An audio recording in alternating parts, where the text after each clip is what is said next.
യേശുവേ രക്ഷാദായക, നിന്റെ സന്നിധേ വരുന്നു. എൻ്റെ പാപഭാരവുമായി വല്ലഭായേ ഗോരക്ഷയേ.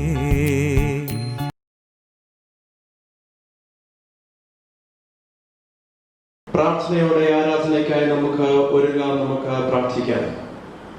സർവശക്തിയുള്ള ദൈവമേ, സ്വർഗീയ പിതാവേ, പെന്തക്കോസ്തിന് പിൻപ് രണ്ടാം ഞായറാഴ്ചയ്ക്കായി ഓൺലൈൻ ആരാധനയ്ക്കായി ദൈവമേ, ഞങ്ങൾ പല ഭവനങ്ങളിൽ നിന്ന് അവിടുത്തെ സന്നിധിയിലേക്ക് ഒരുമിച്ച് കൂടി വരുമ്പോൾ ഞങ്ങളുടെ ആരാധനയിൽ അങ്ങയുടെ സാന്നിധ്യം ഉണ്ടായിരിക്കുമാറാകണമെന്ന് പ്രാർത്ഥിക്കുന്നു.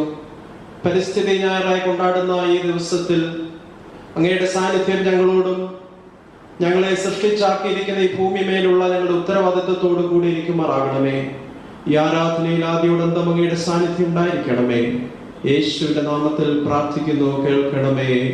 ആമേൻ.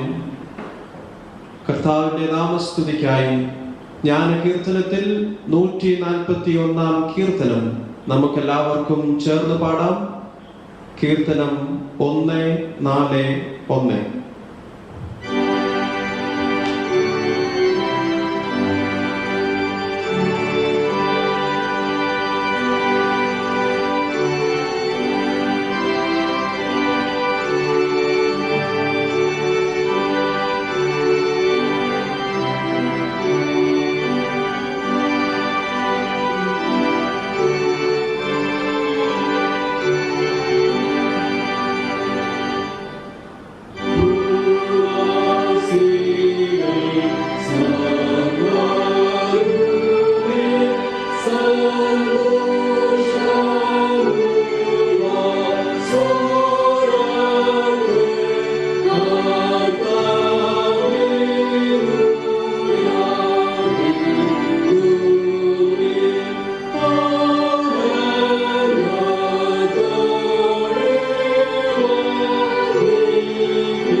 കാലത്തെയും വൈകുന്നേരത്തെയും ആരാധനാക്രമത്തിൽ നിന്ന് നമുക്ക് ദൈവത്തെ ആരാധിക്കാം.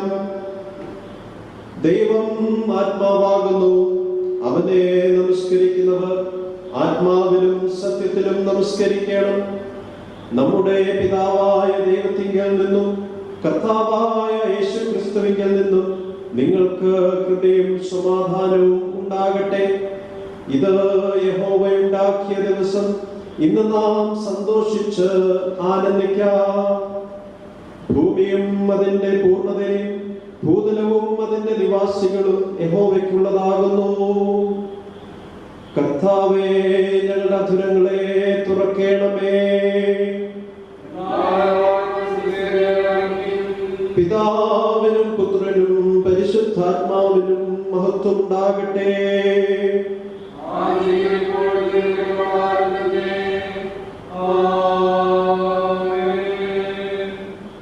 തൃത്വത്തിന് സ്തുതി. സൈന്യങ്ങളുടെ ദൈവമായ കർത്താവ് പരിശുദ്ധൻ, പരിശുദ്ധൻ, പരിശുദ്ധൻ. ആകാശവും ഭൂമിയും നിന്റെ മഹത്വം കൊണ്ട് നിറഞ്ഞിരിക്കുന്നു.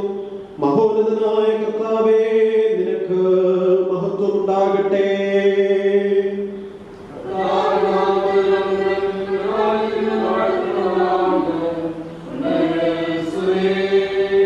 ദൈവമേ, നീ പരിശുദ്ധനാകുന്നു.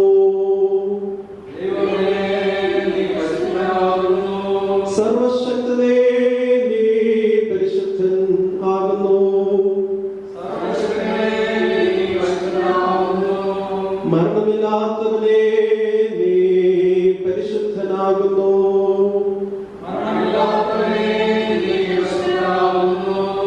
ഞങ്ങൾക്ക് വേണ്ടി ക്രൂശിക്കപ്പെട്ട ഞങ്ങളുടെ വീണ്ടെടുപ്പുകാരനായ കർത്താവേ, ഞങ്ങളോട് കരുണ ചെയ്യണമേ.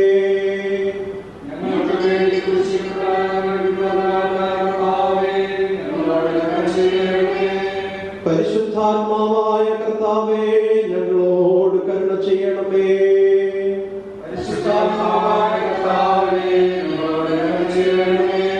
കർത്താവേ, ഞങ്ങളുടെ പ്രാർത്ഥനകളും സ്തോത്രങ്ങളും കൈക്കൊണ്ട് ഞങ്ങളോട് കരുണ ചെയ്യണമേ.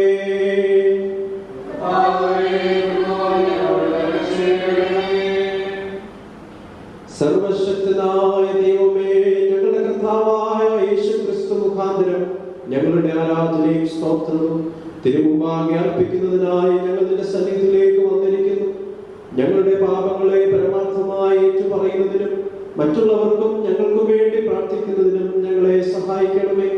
നിന്റെ പരിശുദ്ധ വചനം ശ്രദ്ധയോടെ കേൾക്കുന്നതിനാൽ ഞങ്ങൾ നിന്റെ സ്നേഹത്തിന്റെ വലിപ്പത്തെ കൂടുതൽ യഥാർത്ഥമായി അറിയുകയും നിന്റെ കൃപാഫലങ്ങളെ ഞങ്ങളുടെ ജീവിതത്തിൽ തെളിയിച്ചു കാണിക്കുകയും ചെയ്യേണ്ടതിന് ഞങ്ങളുടെ കർത്താവായ യേശുക്രിസ്തു മൂലം കൃപ ചെയ്യണമേ.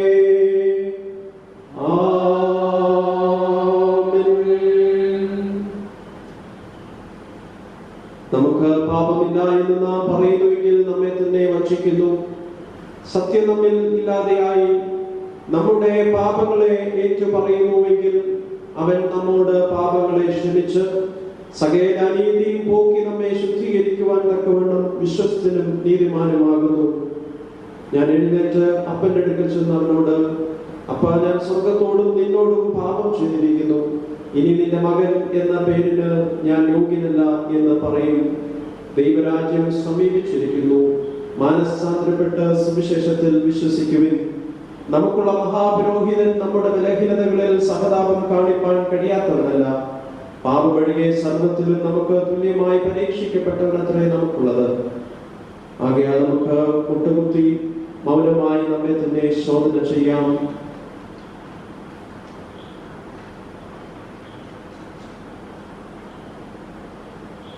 നമുക്ക് നമ്മുടെ പാപങ്ങളെ സർവശക്തനായ ദൈവത്തോട് വിനയമായി ഏറ്റുപറയാം. ഒന്നാമത്തെ അനുതാപ പ്രാർത്ഥന നമുക്ക് എല്ലാവർക്കും ചേർന്ന് ചൊല്ലാം. സർവശക്തി മഹാകരുണയുള്ള പിതാവേ, ഞങ്ങൾ കാണാതെ ഞങ്ങളുടെ സ്വന്തം ഹൃദയങ്ങളെ, വിചാരങ്ങളെ, മോഹങ്ങളെ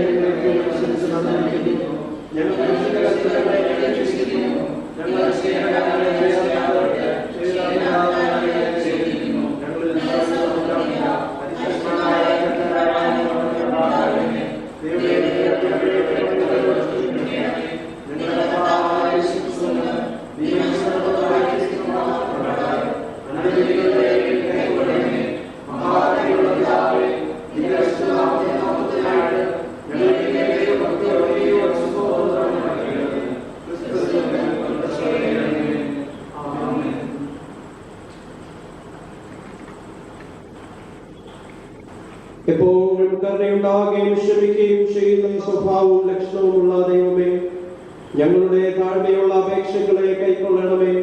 ഞങ്ങൾ ഞങ്ങളുടെ പാപച്ചങ്ങല കൊണ്ട് മധ്യസ്ഥനും കാര്യസ്ഥനുമായ യേശുക്രിസ്തുവിന്റെ ബഹുമാനത്തിനായിട്ട് നിന്റെ മഹാകരുണയോടുകൂടിയ കനിവ് കൊണ്ട് ഞങ്ങളെ അഴിച്ചുവിടണമേ. ആമേൻ. ദൈവവചന ശുശ്രൂഷയ്ക്കായി നമുക്കെല്ലാവർക്കും എഴുന്നേറ്റ് നിൽക്കാം. കർത്താവിനെ സ്തുതിപ്പിൻ. 95-ാം സങ്കീർത്തനം 1 മുതൽ 7 വരെയുള്ള വാക്യങ്ങൾ നമുക്ക് വാക്യപ്രതിവാക്യമായിട്ട് വായിക്കാം. സങ്കീർത്തനം 95 1 മുതൽ 7 വരെ. വരുവിൻ, നാം യഹോവയ്ക്ക് ഉല്ലസിച്ച് ഘോഷിക്കാം, നമ്മുടെ രക്ഷയുടെ പാറയ്ക്ക് ആർപ്പിടുക.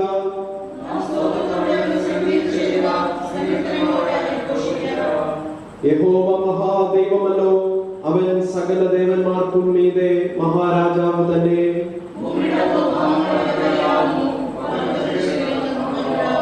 സമുദ്രം അവനുള്ളത്, അവൻ അതിനെ ഉണ്ടാക്കി, കരയും അവന്റെ കൈകൾ മനഞ്ഞിരിക്കുന്നു.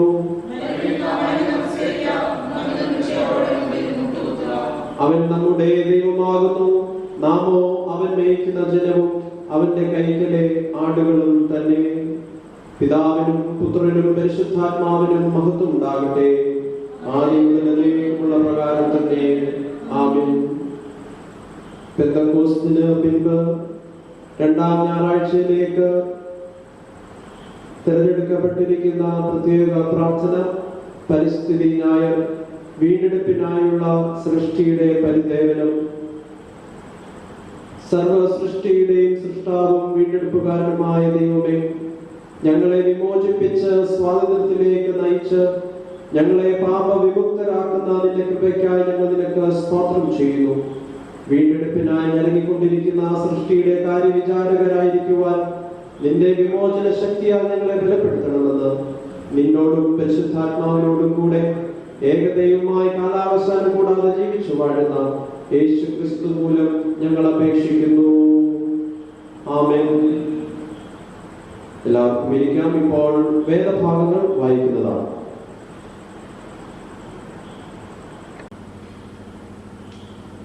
എന്നാൽ കാലത്തേക്ക് നിശ്ചയിച്ചിരിക്കുന്ന 1-ാം പാഠം ഉൽപ്പത്തി പുസ്തകം 8-ാം അധ്യായം 15 മുതൽ 22 വരെയുള്ള വാക്യം. ഉൽപ്പത്തി പുസ്തകം 8-ാം അധ്യായം 15-ാം വാക്യം മുതൽ 22-ാം വാക്യം വരെയുള്ള ദൈവജനങ്ങളെ ശ്രദ്ധിക്കും. ദൈവം നോഹയോട് അരുളി ചെയ്തത്, നീ നിന്റെ ഭാര്യയും പുത്രന്മാരുടെ ഭാര്യമാരും പെട്ടകത്തിൽ നിന്ന് പുറത്തിറങ്ങുകയും പറവകളും മൃഗങ്ങളും നിലത്തെളിയുന്ന ഇടജാതിയുമായ സർവ്വജടത്തിൽ നിന്നും നിന്നോടുകൂടെ ഇരിക്കുന്ന സകല ജീവികളെയും പുറത്ത് കൊണ്ടുവരിക. അവ ഭൂമിയിൽ അനവധിയായി വർദ്ധിക്കുകയും പെറ്റുവരികയും ചെയ്യട്ടെ. അങ്ങനെ നോഹയും അവന്റെ പുത്രന്മാരും ഭാര്യയും പുത്രന്മാരുടെ ഭാര്യമാരും പുറത്തിറങ്ങി സകല മൃഗങ്ങളും ഇടജാതികളൊക്കെയും എല്ലാ പറവകളും ഭൂജലങ്ങളൊക്കെയും ജാതിയായി പെട്ടകത്തിൽ നിന്ന് ഇറങ്ങി. നോഹ യഹോവയ്ക്കൊരു യാഗപീഠം പണിതു. ശുദ്ധിയുള്ള സകല മൃഗങ്ങളിലും ശുദ്ധിയുള്ള എല്ലാ പറവകളിലും ചിലത് എടുത്ത് യാഗപീഠത്തിന്മേൽ ഹോമയാഗം അർപ്പിച്ചു.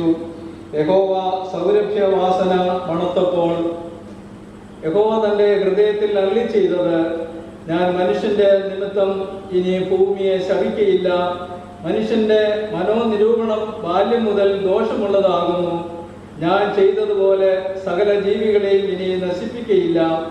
ഭൂമിയുള്ള കാലത്തോളം വിതയും കൊയ്ത്തും ശീതവും ഉഷ്ണവും വേനലും വർഷവും രാവും പകലും നിന്നു പോകുകയുമില്ല.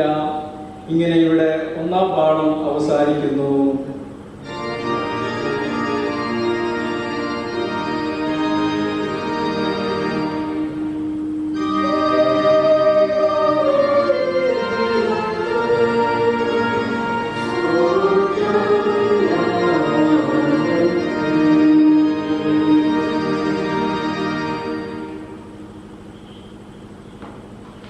ഇന്നത്തേക്ക് നിശ്ചയിക്കപ്പെട്ടിരിക്കുന്ന പ്രത്യേക സങ്കീർത്തനം ഇപ്പോൾ വാക്യപ്രതിവാക്യമായി വായിക്കുന്നതാണ്. ഇന്നത്തേക്ക് നിശ്ചയിച്ചിരിക്കുന്ന സങ്കീർത്തനം 33-ാം സങ്കീർത്തനം. സങ്കീർത്തനം 33 1 മുതൽ 12 വരെയുള്ള വാക്യങ്ങൾ. നീതിമാന്മാരെ യഹോവയിൽ ഘോഷിച്ചുല്ലസിപ്പിൻ, സ്തുതിക്കുന്നത് നേരുള്ളവർ ഉചിതമല്ലോ. ഇന്നലെ കൊണ്ട് യഹോവയ്ക്ക് സ്തോത്രം ചെയ്യുകയും 10 ഗാനങ്ങളുടെ അവനെ സ്തുതിപ്പാടുകയും അവന് പുതിയ പാട്ട് പാടുകയും ഘോഷസ്വരത്തോടെ നന്നായി വാദ്യം വായിക്കും. അവൻ നീതിയും ന്യായവും ഇഷ്ടപ്പെടുന്നു. യഹോവയുടെ ദയ കൊണ്ട് ഭൂമി നിറഞ്ഞിരിക്കുന്നു.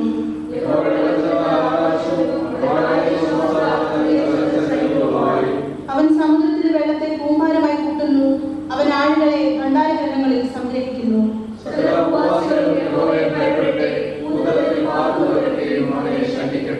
അവൻ അരുളി ചെയ്തു, അങ്ങനെ സംഭവിച്ചു. അവൻ കൽപ്പിച്ചു, അങ്ങനെ സ്ഥാപിതമായി.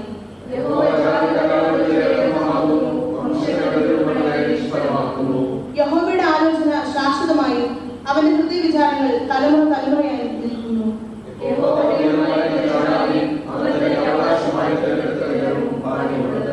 പിതാവിനും പുത്രനും പരിശുദ്ധാത്മാവിനും മഹത്വം ഉണ്ടാകട്ടെ. എല്ലാവർക്കും ഇരിക്കാം. ഇപ്പോൾ രണ്ടാം പാഠം വായിക്കുന്നതാണ്. ഇന്നത്തേക്ക് നിശ്ചയിച്ചിരിക്കുന്ന രണ്ടാം പാഠം അപ്പോസ്തലനായ വിശുദ്ധ പൗലോസ് റോമർക്ക് എഴുതിയ ലേഖനം 8-ാം അധ്യായം 18 മുതൽ 25 വരെയുള്ള ദൈവവചനം ശ്രദ്ധിക്കും. റോമർ 8-ാം അധ്യായം 18 മുതൽ 25 വരെ. നമ്മൾ വെളിപ്പെടാനുള്ള തേജസ് വിചാരിച്ചാൽ ഈ കാലത്തിലെ കഷ്ടങ്ങൾ സാരമില്ല എന്ന് ഞാൻ എണ്ണുന്നു. സൃഷ്ടി ദൈവപുത്രന്മാരുടെ വെളിപ്പാടിനെയും ആകാംക്ഷയോടെ കാത്തിരിക്കുന്നു. സൃഷ്ടി ദ്രവ്യത്വത്തിന്റെ ദാസ്യത്തിൽ നിന്നുള്ള വിടുതലും ദൈവമക്കളുടെ തേജസ്സാവുന്ന സ്വാതന്ത്ര്യവും പ്രഖ്യാപിക്കും എന്നുള്ള ആശയോടെ മായയ്ക്ക് കീഴ്പ്പെട്ടിരിക്കുന്നു. മനഃപൂർവ്വമായിട്ടല്ല, അതിനെ കീഴ്പ്പെടുത്തുന്നതിന്റെ കൽപ്പന നിമിത്തമത്രേ. സർവ്വസൃഷ്ടിയും ഇന്ന് വരെ ഒരുപോലെ നിരങ്ങി ഈറ്റുനോടിരിക്കുന്നു എന്ന് നാം അറിയുന്നുവല്ലോ. ആത്മാവെന്ന ആദ്യദാനം ലഭിച്ചിരിക്കുന്ന നാമം നമ്മുടെ ശരീരത്തിന്റെ വീണ്ടെടുപ്പായ പുത്രത്വത്തിന് കാത്തുകൊണ്ട് ഉള്ളിൽ നിറങ്ങുന്നു. പ്രത്യാശയാലല്ലോ നാം രക്ഷിക്കപ്പെട്ടിരിക്കുന്നത്. കാണുന്ന പ്രത്യാശയോ പ്രത്യാശയല്ല. ഒരുത്തൻ കാണുന്നതിനായി നീ പ്രത്യാശിക്കുന്നതെന്തിന്? നാം കാണാത്തതിനായി പ്രത്യാശിക്കുന്നു എങ്കിലോ അതിനാൽ ക്ഷമയോടെ കാത്തിരിക്കുന്നു. ഇങ്ങനെ രണ്ടാം പാഠം അവസാനിക്കുന്നു.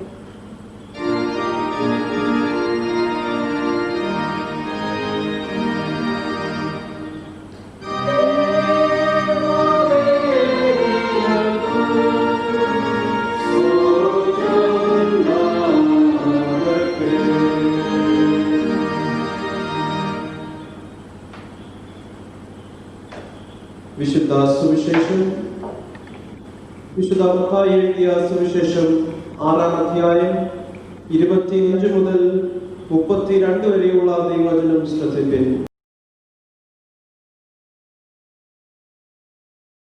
അതുകൊണ്ട് ഞാൻ നിങ്ങളോട് പറയുന്നത്, എന്ത് തിന്നും എന്ത് കുടിക്കും എന്ന് നിങ്ങളുടെ ജീവനായിക്കൊണ്ടും എന്ത് ഉടുക്കും എന്ന ശരീരത്തിനായിക്കൊണ്ടും വിചാരപ്പെടരുത്.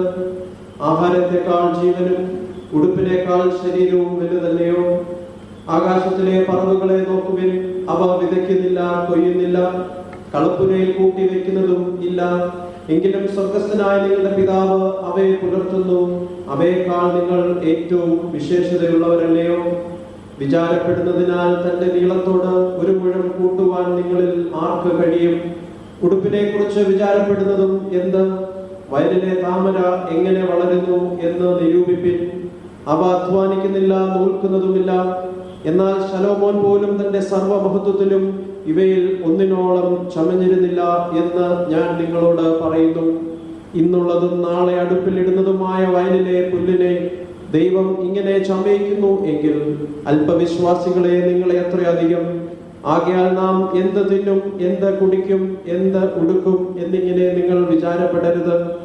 ഈ വകയൊക്കെയും ജാതികൾ അന്വേഷിക്കുന്നു. സ്വർഗ്ഗസ്ഥനായ നിങ്ങളുടെ പിതാവ് ഇതൊക്കെയും നിങ്ങൾക്ക് ആവശ്യം എന്ന് അറിയുന്നുവല്ലോ. ഇത് നമ്മുടെ കർത്താവായ യേശുക്രിസ്തുവിന്റെ സുവിശേഷം.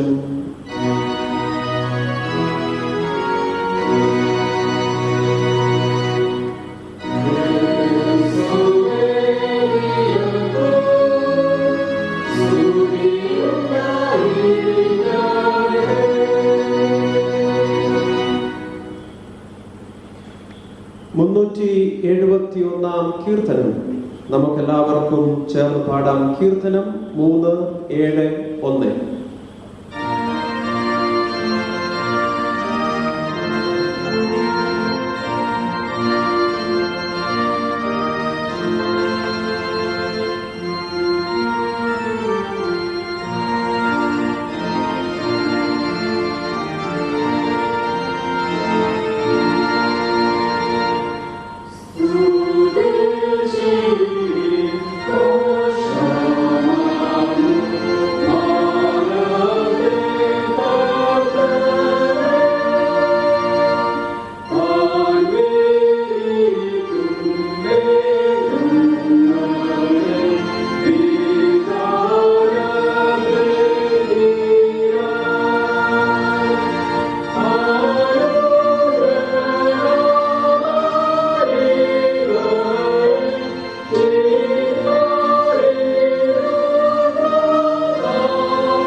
ഭൂമിയെയും അതിലുള്ള സകലത്തെയും സൃഷ്ടിച്ചവനായ കർത്താവേ, അങ്ങയുടെ സന്നിധിയിലേക്ക് ഈ പരിസ്ഥിതി ഞങ്ങൾ നന്ദിയോടുകൂടെ എടുത്തു വരുന്നു.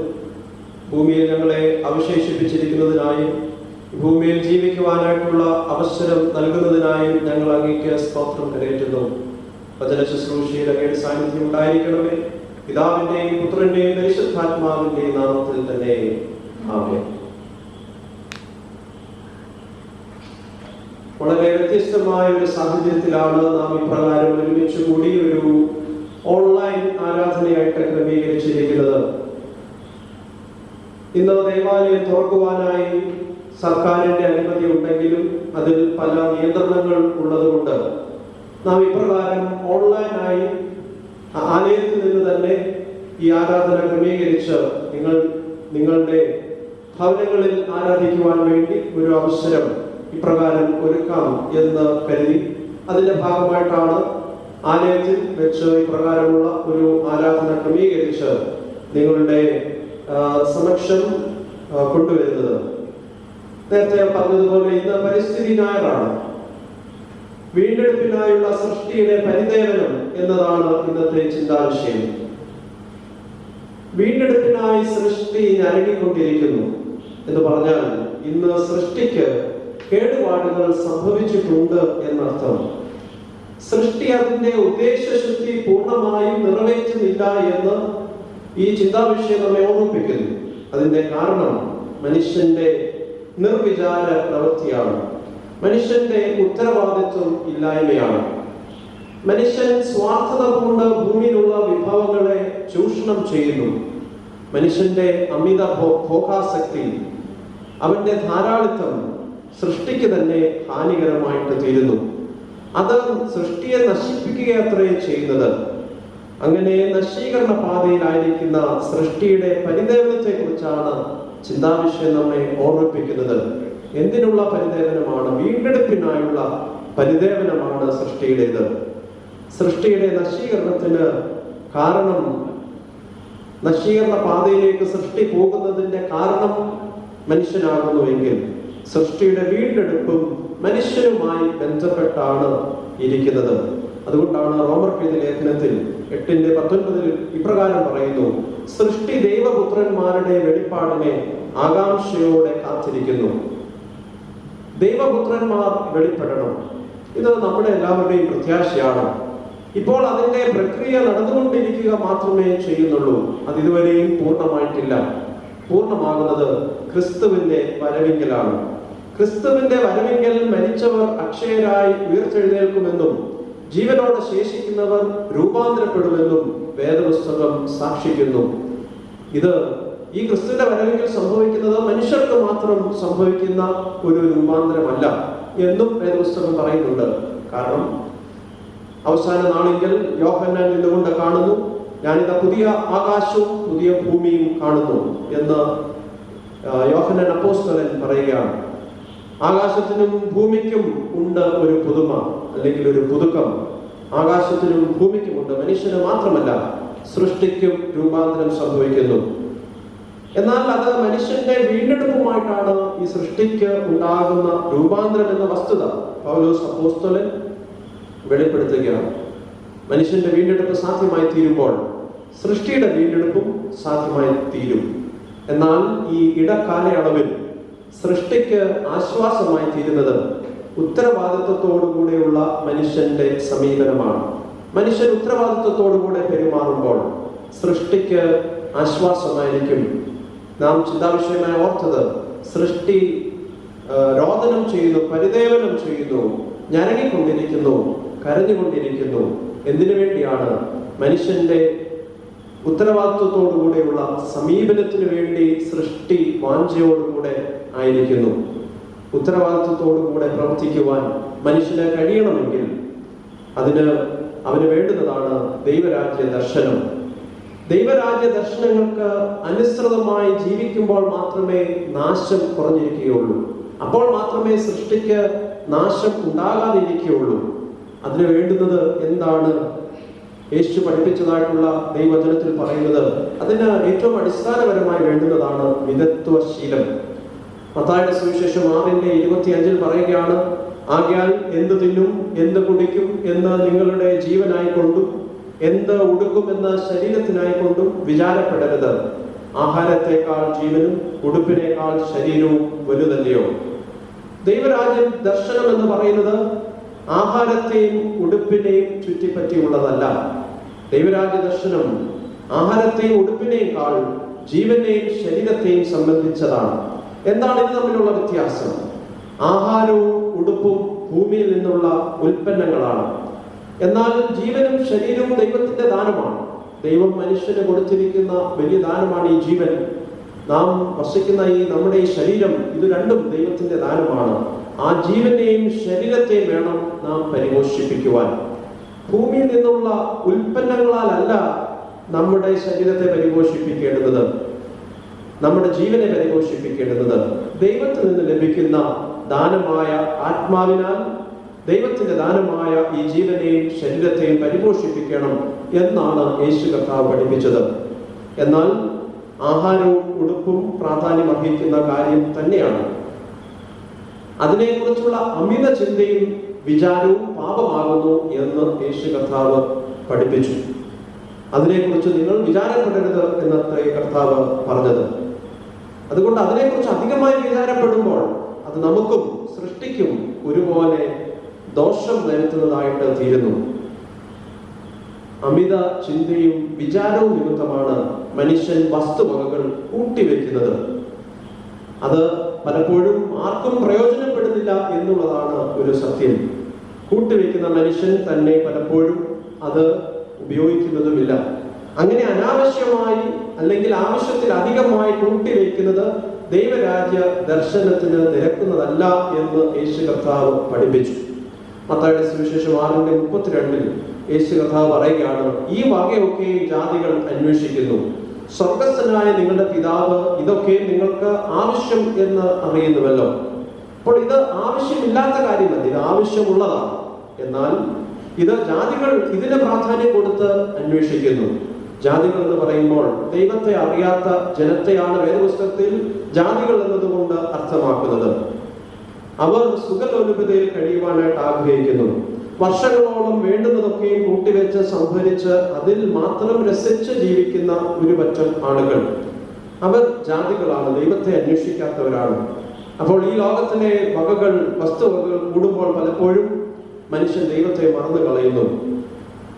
എന്നാൽ ഈ വക കാര്യങ്ങൾ അവന് സംതൃപ്തി നൽകുന്നില്ല. ഈ വക കാര്യങ്ങളിലുള്ള അവന്റെ ആഗ്രഹവും ആശ്രയവും അവനെ ദൈവത്തിങ്കിൽ നിന്ന് അകറ്റിക്കളയുകയും ചെയ്യുന്നു. അതുകൊണ്ട് ഭൗതികതയിലുള്ള ആശ്രയത്തെക്കാൾ ദൈവത്തിലുള്ള ആശ്രയമാണ് വേണ്ടുന്നത് എന്ന് യേശു പഠിപ്പിച്ചു. അതുകൊണ്ട് പറയുകയാണ്, പിതാവായ ദൈവം ഇതൊക്കെ നിങ്ങൾക്ക് ആവശ്യം എന്ന് അറിയുന്നു. പിതാവായ ദൈവം ഇത് നിങ്ങൾക്ക് ആവശ്യമെന്ന് അറിയുന്നത് കൊണ്ട് അവസാനമായി കർത്താവ് പറയുകയാണ്, അതത് ദിവസത്തിന് അന്നന്നത്തെ ദോഷം മതി എന്ന് പറഞ്ഞാൽ അതത് ദിവസം ചെയ്യുവാനായിട്ടുള്ള കാര്യങ്ങൾ, ഉത്തരവാദിത്വങ്ങൾ, അതിനെക്കുറിച്ച് ചിന്തിച്ച് അത് വിശ്വസ്തയോടുകൂടെ നിറവേറ്റിയാൽ നിങ്ങൾക്ക് ആവശ്യമുള്ളത് പിതാവ് അറിയുന്നു, അത് പിതാവായ ദൈവം നിങ്ങൾക്ക് നൽകിത്തരും. അതാണ് യേശു കർത്താവ് പഠിപ്പിച്ചത്.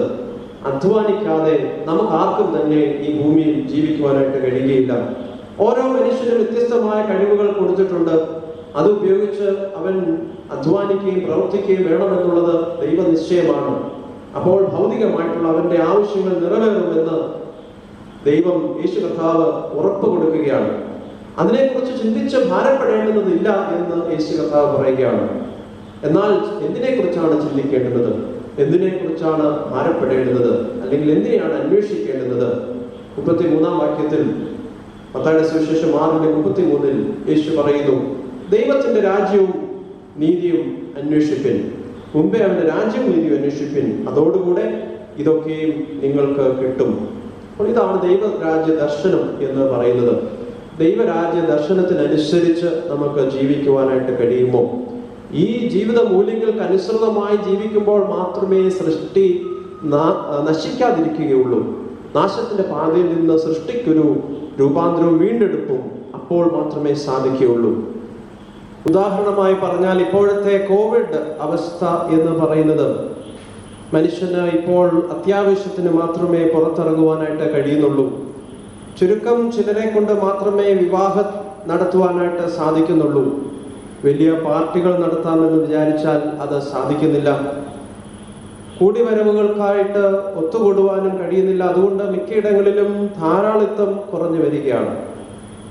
അപ്പോൾ ഇത് സൃഷ്ടി തന്നെ മിതത്വം പാലിക്കുവാനായി മനുഷ്യനെ ശീലിപ്പിക്കുന്ന ഒരു മുഖാന്തരം കൂടിയാണ്. വാഹനങ്ങൾ അധികം നിരത്തിൽ ഇറങ്ങുന്നില്ല. ചുരുക്കി പറഞ്ഞാൽ കോവിഡ് മിതത്വം പരിശീലിപ്പിക്കുന്നു.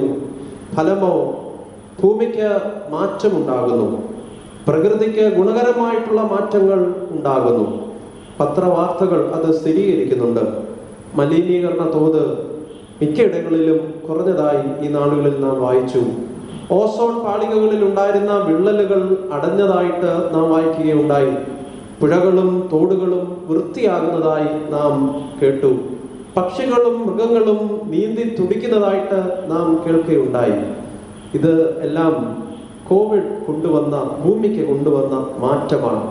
അതിനുവേണ്ടി മനുഷ്യജാതിക്ക് പ്രഹരമേറ്റു. എങ്കിലും ഭൂമിക്ക് ഒരുപാട് മാറ്റങ്ങൾ, ഗുണകരമായിട്ടുള്ള മാറ്റങ്ങൾ സംഭവിച്ചു. അതുകൊണ്ട് മനുഷ്യജാതിക്ക് പ്രഹരം ഏൽക്കാതെ ഇരിക്കണമെങ്കിൽ ദൈവരാജ്യ ദർശനങ്ങൾക്ക് അനുസൃതമായി ജീവിക്കണം. അപ്പോൾ മാത്രമേ മനുഷ്യജാതിക്കും പ്രകൃതിക്കും ഒരുപോലെ അനുഗ്രഹം ഉണ്ടാവുകയുള്ളൂ.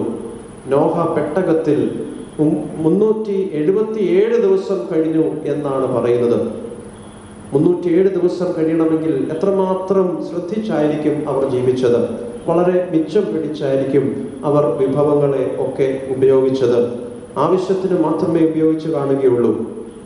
ഇപ്രകാരം ആവശ്യത്തിന് മാത്രം ഭൂമിയിലുള്ള വിഭവങ്ങളെ ഉപയോഗിക്കുകയും എന്നാൽ ദൈവിക ദാനമായ ജീവനും ശരീരത്തിനും വേണ്ടിയുള്ളത് ദൈവിക ദാനമായ പരിശുദ്ധാത്മാവിലൂടെ പരിപോഷിപ്പിക്കുകയും ചെയ്യുമ്പോൾ നമ്മുടെ ജീവിതവും നമ്മുടെ ചുറ്റുപാടുമുള്ള ഈ സൃഷ്ടിയും ഒരുപോലെ അനുഗ്രഹിക്കപ്പെടും. ദൈവം നമുക്ക് നൽകി തന്നിരിക്കുന്ന വിവിധ കഴിവുകൾ ഉപയോഗിച്ച് ഓരോ ദിവസവും നാം അധ്വാനിക്കുമ്പോൾ ആവശ്യമാകുന്ന ഭൗതിക നന്മകൾ നമുക്ക് ലഭിക്കും എന്നുള്ളത് ദൈവത്തിന്റെ വാഗ്ദത്തമാണ്. അപ്രകാരം ദൈവഹിത പ്രകാരം ജീവിക്കുവാനും ഈ ലോകത്തിൽ ദൈവത്തെ മഹത്വപ്പെടുത്തുവാനും സർവശക്തനായ ദൈവം നമ്മെ ഓരോരുത്തരെയും ഇടയാക്കി തീർക്കുമാറാകട്ടെ.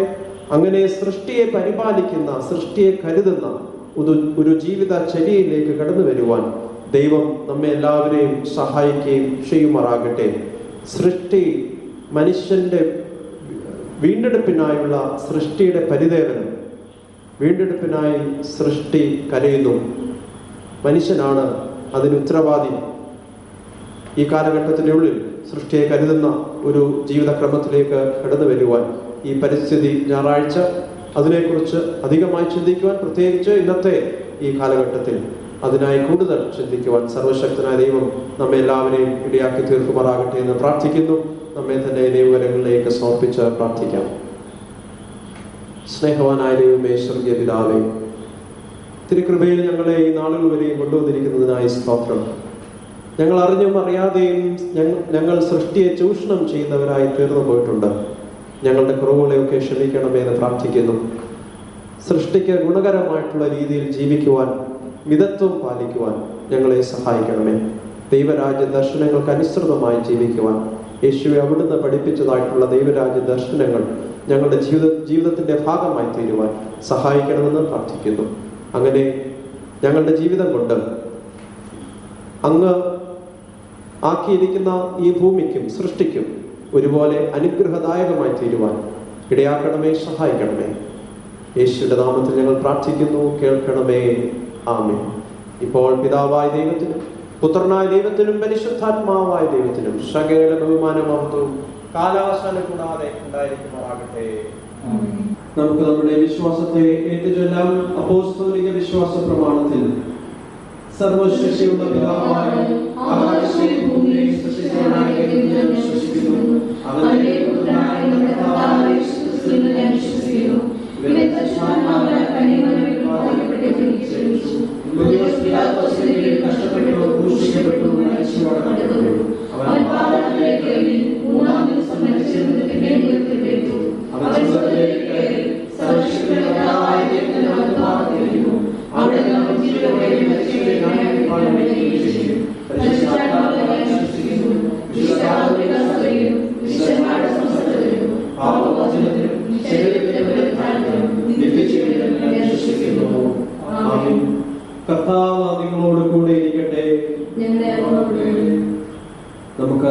പ്രാർത്ഥിക്കാം.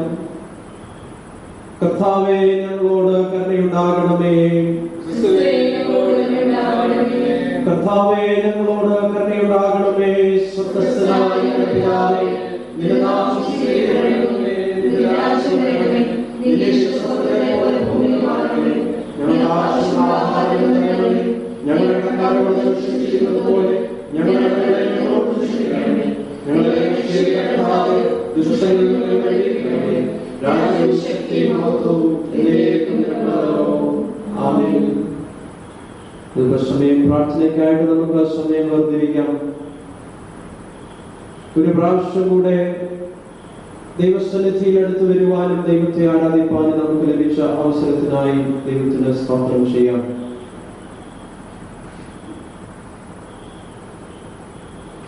ഈ നാളുകൾ വരെയും ദൈവത്തിന്റെ അൻപുള്ള കരങ്ങളിൽ നമ്മെ കാത്ത് പരിപാലിക്കുന്നതിനായി സ്തോത്രം ചെയ്യാം. ലോകത്തെങ്ങും കോവിഡ് എന്ന മഹാമാരി പടർന്നു പിടിക്കുമ്പോൾ അതിന്റെ മധ്യത്തിൽ ഈ നാളുകൾ വരെയും ഇത്രത്തോളം അതിശയകരമായി വെളിനടത്തിയ ദൈവത്തിന്റെ കൃപകൾക്കായി സ്തോത്രം ചെയ്യാം. അനേകം കഷ്ടതകളിലൂടെയും പ്രയാസങ്ങളിലൂടെയും ബുദ്ധിമുട്ടുകളിലൂടെയും കടന്നു പോകുന്നു. പലതരത്തിലുള്ള പ്രയാസങ്ങളിലൂടെ കടന്നു പോകുന്ന മനുഷ്യ സമൂഹത്തെ ഓർത്ത് നമുക്ക് പ്രാർത്ഥിക്കാം. തങ്ങളുടെ പ്രിയപ്പെട്ടവരെ നഷ്ടപ്പെട്ടവരുണ്ട്. അനേകായിരങ്ങൾ മരിച്ചു വീഴുന്നു, ലക്ഷങ്ങൾ മരിച്ചു വീഴുന്നു. അതിന്റെ മധ്യത്തിലാകുന്നു ഈ ഭൂമിയിൽ നാം ആയിരിക്കുന്നത്.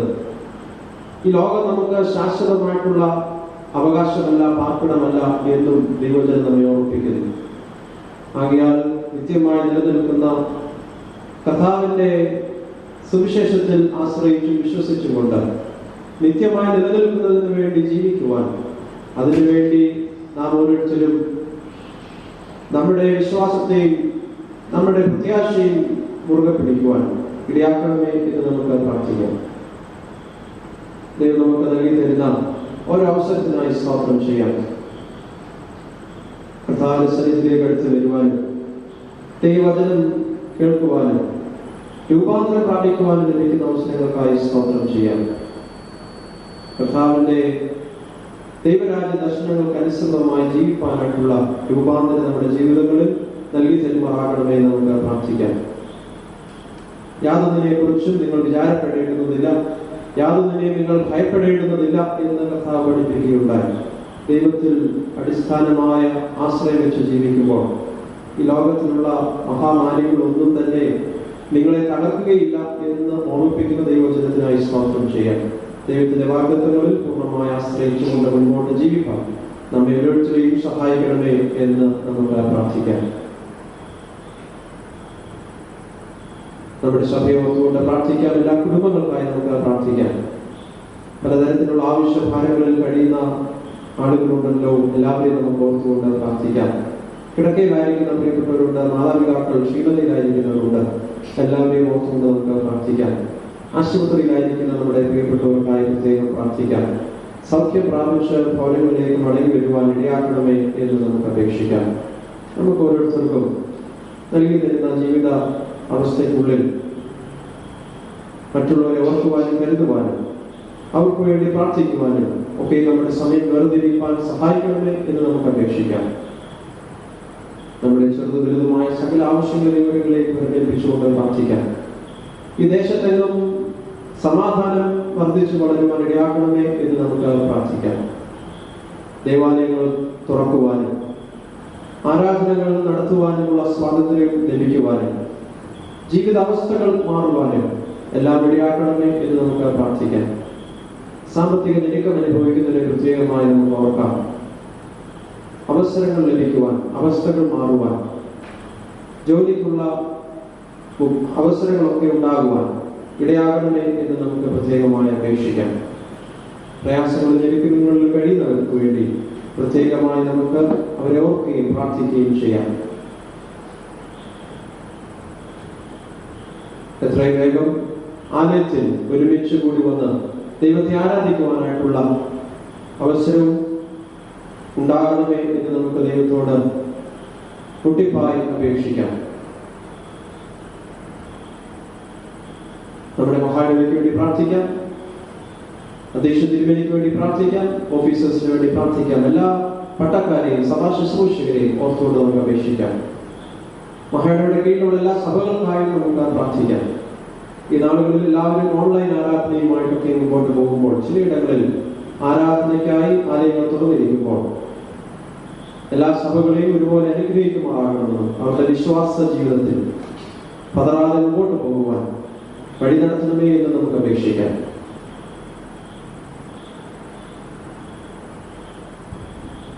നമ്മുടെ രാജ്യത്തിനായിട്ട് പ്രാർത്ഥിക്കാം. ഭരണാധികാരികളെ ദൈവങ്ങളിലേക്ക് സമർപ്പിക്കാം. ആരോഗ്യ പ്രവർത്തകർക്കായിട്ട് പ്രാർത്ഥിക്കാം. ഡോക്ടർമാരും നഴ്സുമാരെ എല്ലാം ദൈവങ്ങളിലേക്ക് ഏൽപ്പിച്ചുകൊണ്ട് പ്രാർത്ഥിക്കാം. കോവിഡ് എന്ന മഹാമാരിയിൽ നിന്ന് സകല ജനത്തെയും വിടുവിക്കണമേ എന്ന് നമുക്ക് അപേക്ഷിക്കാം. അപ്പോൾ അങ്ങനെ ദേശത്തിന് സൗഖ്യം കൊടുക്കണമേ എന്ന് നമുക്ക് പ്രാർത്ഥിക്കാം. അങ്ങനെ നമ്മുടെ സകല യാചനകളെയും ദൈവകരങ്ങളിലേക്ക് ഏൽപ്പിച്ചുകൊണ്ട് ഒരു നിമിഷം മൗനമായി നമുക്ക് പ്രാർത്ഥിക്കാം.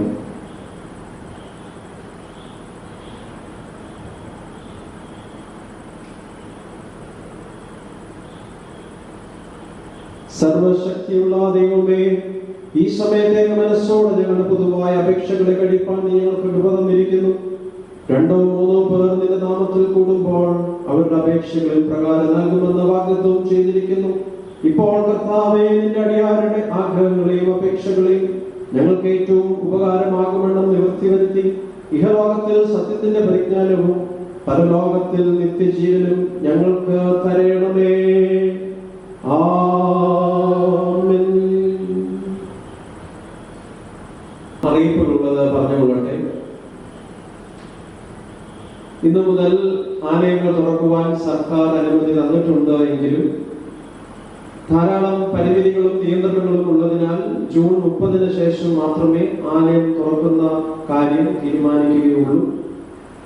എന്നാൽ ഇന്നു മുതൽ ഓഡിയോയിലായി നിങ്ങൾക്ക് ലഭിച്ചിരുന്ന ആരാധന ക്രമീകരണം വീഡിയോയിൽ ലഭ്യമാക്കി തീർക്കുവാൻ ദൈവം ഇടയാക്കുന്നതിനായി ദൈവത്തെ സ്തുതിക്കുന്നു.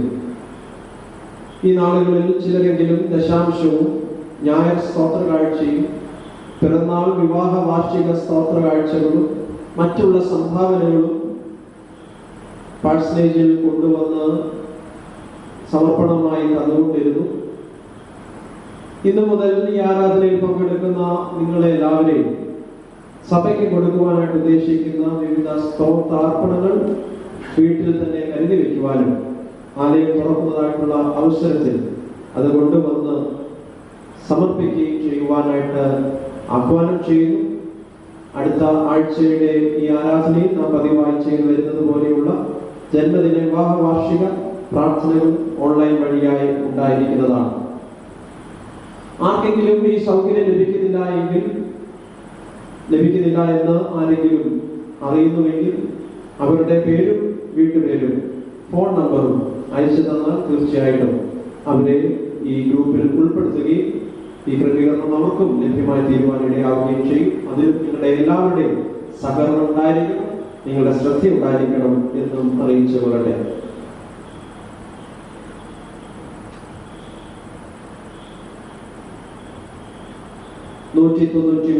കീർത്തനം നമുക്കെല്ലാവർക്കും ചേർന്ന് പാടാം. കീർത്തനം 1-9-3 ആ സമയത്ത് സ്തോത്രദാനം സ്വീകരിക്കുന്നതാണ്.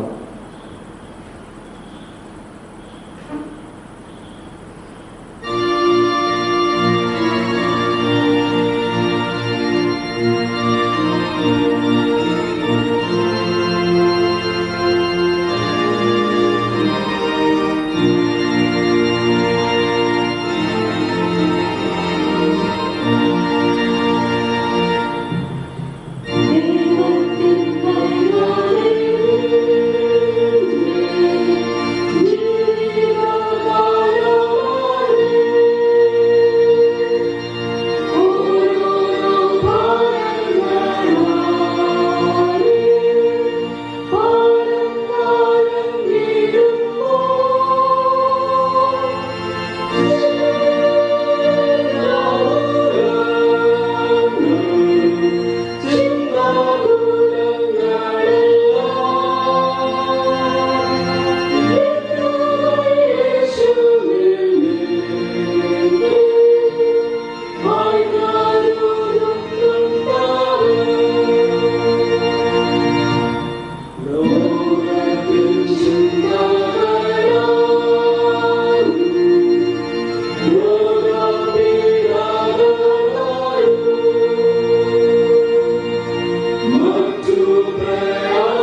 സകലദാനങ്ങളുടെയും ദാതാവായ ദൈവമേ, നിന്റെ ജനങ്ങളുടെ വഴിപാട് കരുണയോടെ കൈക്കൊള്ളണമെന്ന് ഞങ്ങൾ നിന്നോട് അപേക്ഷിക്കുന്നു. ലോകത്തിലെങ്ങും സമാധാനവും സംപ്രീതിയും വർദ്ധിച്ചു വളരുവാൻ തക്കവണ്ണം ഈ വഴിപാടിനെ വിതർപ്പിക്കുന്ന നിന്റെ ജനങ്ങളെയും അനുഗ്രഹിക്കണമെന്ന് ഞങ്ങളുടെ കർത്താവായ യേശുക്രിസ്തു മൂലം ഞങ്ങൾ പ്രാർത്ഥിക്കുന്നു. ആമേൻ. ദൈവത്തിന്റെ കരുണയുള്ള കൃപയിലും കാവലിലും നിങ്ങളെ ഭരമേൽപ്പിക്കുന്നു. പിതാവും പുത്രനും പരിശുദ്ധാത്മാവുമായുള്ള സർവശക്തനായ ദൈവത്തിന്റെ അനുഗ്രഹവും നിങ്ങളുടെ ഉണ്ടായി എല്ലായ്പ്പോഴും നിങ്ങളോട് കൂടെ ഇരിക്കട്ടെ.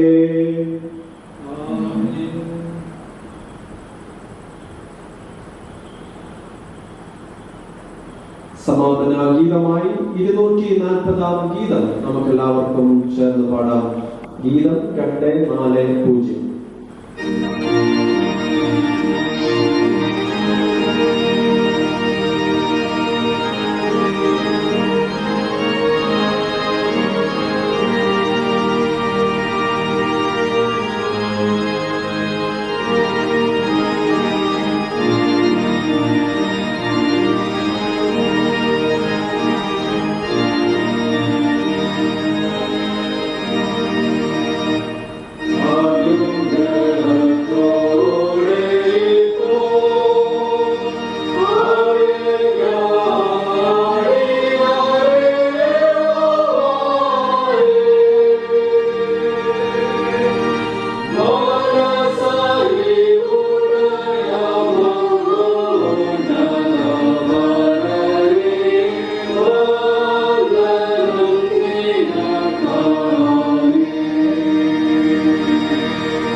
ഞങ്ങൾക്ക് എല്ലാവർക്കും ഒരുമിച്ച് പങ്കുകൊള്ളുവാൻ അവിടുന്ന് നൽകി തന്ന അവസരത്തിനായി സ്തോത്രം ചെയ്യുന്നു. അവിടുന്ന് ഞങ്ങളോട് കൂടിയുണ്ട് എന്നുള്ള ഉറപ്പും ധൈര്യവും ഞങ്ങളിൽ എപ്പോഴും വർദ്ധിപ്പിച്ചു തരുമാറാകണമെന്ന് പ്രാർത്ഥിക്കുന്നു. പ്രതികൂല സാഹചര്യങ്ങളുടെ മധ്യത്തിൽ ഞങ്ങൾ ജീവിക്കുകയും പ്രവർത്തിക്കുകയും സഞ്ചരിക്കുകയും എല്ലാം ചെയ്യുമ്പോൾ അവിടുത്തെ രക്തത്താൽ ഞങ്ങളെ കാത്തുകൊള്ളണമേ. അവിടുത്തെ വചനത്താൽ ഞങ്ങളെ വഴി നടത്തണമേ. അങ്ങയുടെ ഹിതത്തോട് ചേരുവാൻ ഓരോ ദിവസവും ഞങ്ങളെ സഹായിക്കണമേ. അങ്ങേക്ക് അനുകൂലപ്പെടുവാൻ ഞങ്ങൾ എപ്പോഴും ഇടയാക്കണമേ. തിരുസാന്നിധ്യത്താൽ ഞങ്ങളെ വഴി നടത്തുകയും ശക്തീകരിക്കുകയും ചെയ്യണം. ആരാധനയിൽ അങ്ങയുടെ സാന്നിധ്യം ഉണ്ടായിരുന്നതുകൊണ്ട് സ്തോത്രം. യേശുവിന്റെ നാമത്തിൽ പ്രാർത്ഥിക്കുന്നു, കേൾക്കണമേ. ആമേൻ. കർത്താവ് നിങ്ങളോട് കൂടെ ഇരിക്കട്ടെ. നമുക്ക് സമാധാനത്തോടു കൂടെ പോകാം.